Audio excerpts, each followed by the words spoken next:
What is up, guys? Welcome back to the channel and welcome back to episode 2 of the Project Boro Preview Show. I want to just say a huge thank you to everyone who checked out episode 1 of the Project Boro Preview Show. Obviously a new series here on the channel where we looked ahead to the Swansea game. Had some really good comments off some Boro and Swansea fans from that. It went down really well, so a big thank you for that. Really happy with it. And we're back here today for episode 2, which is, of course, us looking forward to the weekend's game. Another 12:30 kickoff on Saturday afternoon down at Pride Park against Derby County. I want to just say as well, if you want to check out this content on your podcast providers and on the go, this very series as well as my Project Boro reviewing show where I review Boro games is on all podcast providers, so you don't have to watch it on YouTube with ads and etc, keeping your phone open, all that nonsense. You can download them on your podcast provider and listen to these when you're out and about on the go. So if you're watching on YouTube, please do hit a like and subscribe for more. And if you want to listen to me on the go, then go and give me a follow on your chosen podcast provider. So into this weekend's game against Derby County, a game to which I will be there. And anyone who knows me knows my record. Going to watch Boro on the road in the league is utterly dreadful. But we will not talk about that until the end. We are going to Derby, newly promoted from League One, of course. They are off the back of an opening night defeat. They lost 4-2 at Ewood Park in the opener. And at the time, to be honest, I thought it was more of a bad look on Derby than a good look on Blackburn, because Blackburn pre-season were fancied to be down there as one of the strugglers alongside Derby. However, since then in the Cup, Blackburn just put 6 past Stockport last night, so maybe Derby actually come across a team that were actually and are actually a lot stronger than maybe we all predicted. So I don't know how that may alter people's perception on how good or Derby were on the night, but they still lost 4-2, and there were a lot of causes for concern, especially in the first half. Blackburn played Derby off the park. Derby just couldn't get going, really. Their only threat, and you could say throughout most of the game, to be honest, was from crosses and set pieces. Derby did come out much better second half, and there was a spell, in fairness to them, where they looked like they were on top of Blackburn, and they equalised and looked more likely to go on and win the game, if I'm honest. However, the biggest concern, as well as Derby looking very blunt and one-dimensional going forward, in my opinion, was what happened when Blackburn brought on quality in Sammy Smodics and went 2-1, 3-1, 4-1. And that was the big concern for me looking at Derby, because in an attempt to chase the game after they'd gone behind, Blackburn just continued to continuously open up Derby's defence at will. The defending wasn't great. And as I say, Blackburn, at the minute, this might look completely stupid in hindsight, but are a side that aren't going to be mid-table, aren't going to be playoffs. They're going to be coming up against much better sides this season. And if that's what happens when Derby go behind, then that is a cause for concern, because they were so open in the attempt to get back in the game. Blackburn just absolutely finished them off. And one fact with Derby was that they barely ever went behind last season. I don't know the stats exactly, but in League One, they were the team that were behind the least. So under Paul Warne in recent times as such, this Derby side are used to being ahead in games, and they're not used to having to come from behind, and they're going to have to try and work out how they set the team up to get back into games, because they are going to go behind a lot more this season, and they can't allow themselves to be so open and picked off by better sides like they did Blackburn on Friday night. As I say, in terms of Derby attacking, they weren't great from open play, and this has been stressed by a lot of Derby fans who I've spoken to and I've listened to on various podcasts and the likes. Derby's open play XG was incredibly low, and their only threat, as I say, comes down the wings with Mendes-Lang and Barkhausen, who are trying to just get down the wings and absolutely hammer the opposition with crosses. And if I will say this, Boro looked very impressive in the opening day when we were defending our box from Swansea, who were chucking crosses and corners in. So if Swansea was preparation for a game against Derby, when we're going to have to defend our box with crosses and set pieces, then Swansea was a pretty good test that I think Boro passed with flying colours. But my biggest concern for Boro and my biggest worry, as I just don't believe Derby will have the quality to carve open chances from open play.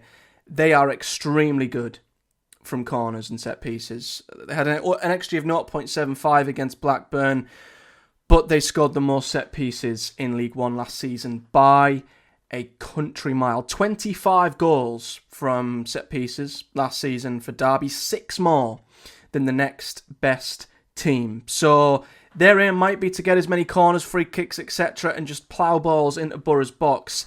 That's where I think we're going to have the biggest issues. I think Clark and Rav are going to have to head and clear every single ball that comes their way, and Lucas Engel and Luke Ayling especially are going to have to do a very good job keeping Derby's wingers quiet. Now, another thing that could help Derby, and this was the one biggest concern that I had over everything prior to the opening day of the season, this was just me looking at Borough's opening few games, I'm more concerned about the occasion than I am the opposition here, because Derby, yep, they're coming up from League One. Yeah, Boro realistically on paper should get a result here, but for me, the occasion is what concerns me more, because not only is this Derby's first home game back in the Championship, in the second tier, not only is it being a sellout, not only will they pack it with 30,000+, that would be a tough enough atmosphere for Boro anyway, but in recent history, Boro and Derby, with the Mel Morris, Steve Gibson saga,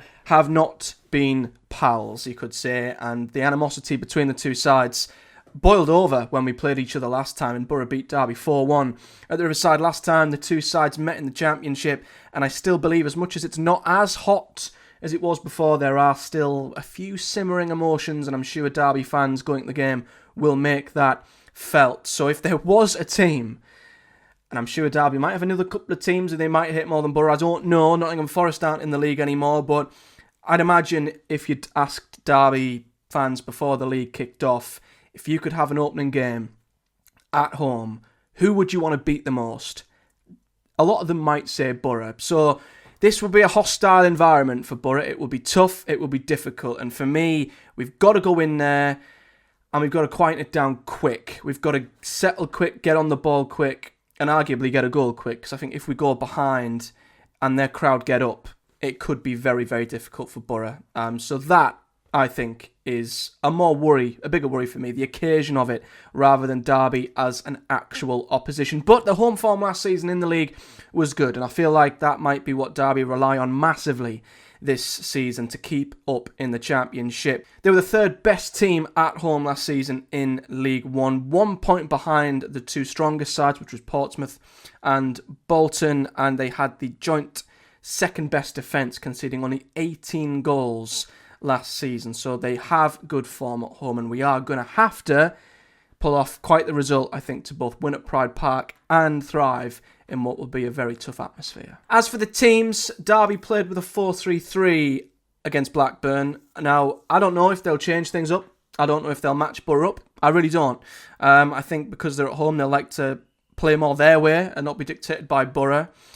But I think Boro could thrive in Derby's three-man midfield. You know, they've got David Izzo in there, who is a 19-year-old on loan, I believe, maybe from Crystal Palace, I want to say. He looked very impressive on Friday night. So he might cause a problem in that midfield, but I think Boro having Hayden Hackney and probably Aidan Morris in there, I think Boro will use the sort of box midfield we've tried to create over the last few games, along with Riley McGree and Finn Azaz, and we will try and boss the midfield. And I think that's where Boro will have our most joy. Dominating the middle of the park.